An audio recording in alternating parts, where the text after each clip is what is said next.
السلام علیکم دوستو، یہاں پر لاہور میں رکشے میں ہونے والے واقعات کے حوالے سے آپ کو تازہ ترین خبر سے آگاہ کرتے چلیں کہ عدالت کا رکشے میں سوار لڑکی کے خلاف نازیبا حرکات کرنے والے ملزمان کے خلاف فیصلہ۔ لاہور کی مقامی عدالت نے گرفتار 4 ملزمان کی جانب سے دائر کردہ ضمانت کی درخواستیں مسترد کر دی ہیں۔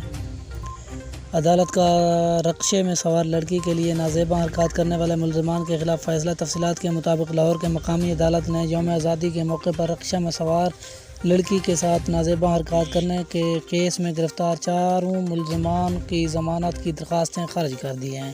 ملزمان کے خلاف لاری اڈا پولیس نے رپورٹ جمع کرائی اور کہا کہ 4 ملزمان نے رکشے میں بیٹھی لڑکی سے نازیبا حرکات کی تھی۔ ملزمان گناہ گار ہیں۔ متاثرہ لڑکی نے ملزمان کو جیل میں جا کر شناخت کیا تھا۔